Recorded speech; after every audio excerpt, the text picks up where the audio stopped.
Atos capítulo 23. Paulo, fixando os olhos no sinédrio, disse: Meus irmãos, tenho cumprido o meu dever para com Deus com toda a boa consciência até o dia de hoje. Diante disso, o sumo sacerdote Ananias deu ordens aos que estavam perto de Paulo para que lhe batessem na boca. Então Paulo lhe disse: Deus te ferirá, parede branqueada. Estais aí sentado para me julgar conforme a lei, mas contra a lei me mandas ferir? Os que estavam perto de Paulo disseram: Você ousa insultar o sumo sacerdote de Deus? Paulo respondeu: Irmãos, eu não sabia que ele era o sumo sacerdote, pois está escrito: Não fale mal de uma autoridade do seu povo. Então Paulo, sabendo que alguns deles eram saduceus e os outros fariseus, bradou no sinédrio: Irmãos, sou fariseu, filho de fariseu. Estou sendo julgado por causa da minha esperança na ressurreição dos mortos. Dizendo isso, surgiu uma violenta discussão entre os fariseus e os saduceus, e a assembleia ficou dividida. Os saduceus dizem que não há ressurreição, nem anjos, nem espíritos, mas os fariseus admitem todas essas coisas. Houve um grande alvoroço, e alguns dos mestres da lei, que eram fariseus, se levantaram e começaram a discutir intensamente, dizendo: Não encontramos nada de errado neste homem. Quem sabe se algum espírito ou anjo falou com ele? A discussão tornou-se tão violenta que o comandante teve medo que Paulo fosse despedaçado por eles. Então ordenou que as tropas descessem e retirassem à força do meio deles, levando-o para a fortaleza. Na noite seguinte, o Senhor, pondo-se ao lado dele, disse: Coragem, assim como você testemunhou a meu respeito em Jerusalém, deverá testemunhar também em Roma. Na manhã seguinte, os judeus tramaram uma conspiração e juraram solenemente que não comeriam nem beberiam enquanto não matassem Paulo. Mais de 40 homens estavam envolvidos nesta conspiração.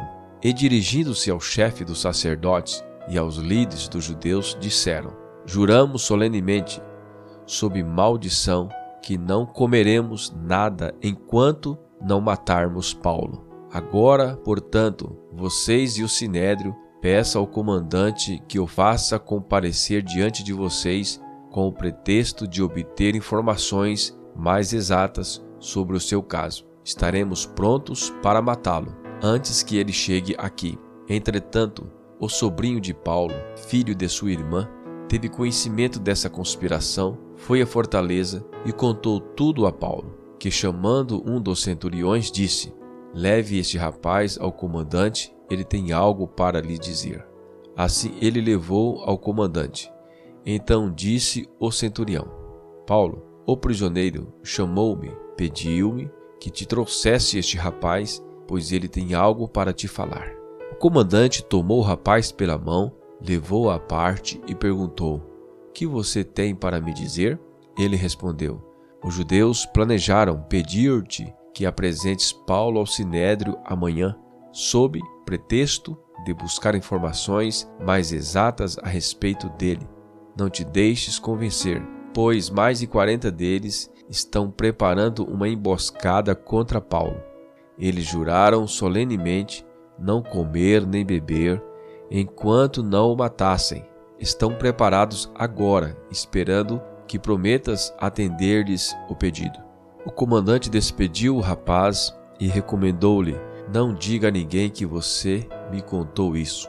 Então ele chamou 2 de seus centuriões e ordenou-lhes: Prepare um destacamento e 200 soldados, 70 cavaleiros e 200 lanceiros, a fim de irem para Cesareia esta noite, às 9 horas da noite. Providencie montarias para Paulo e leve-no em segurança ao governador Félix. O comandante escreveu uma carta nestes termos: Cláudio Lises, ao excelentíssimo governador Félix, saudações. Este homem foi preso pelos judeus, que estavam prestes a matá-lo, quando eu, chegando com minhas tropas, o resgatei, pois soube que ele é cidadão romano. Querendo saber por que o estavam acusando, levei-o ao sinédrio deles. Descobri que ele estava sendo acusado em questões acerca da lei deles, mas não havia contra ele nenhuma acusação que merecesse morte ou prisão. Quando fui informado de que estava sendo preparado uma cilada contra ele, enviei-o imediatamente a Vossa Excelência. Também ordenei que os seus acusadores apresentassem a Vossa Excelência aquilo que tem contra ele.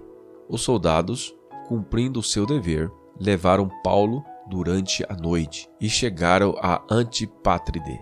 No dia seguinte, deixaram a cavalaria prosseguir com ele e voltaram para a fortaleza. Quando a cavalaria chegou a Cesareia, deu a carta ao governador e lhes entregou Paulo. O governador leu a carta e perguntou de que província era ele. Informado de que era da Cilícia, disse: ouvirei seu caso quando seus acusadores chegarem aqui. Então ordenou que Paulo fosse mantido sob custódia no palácio de Herodes.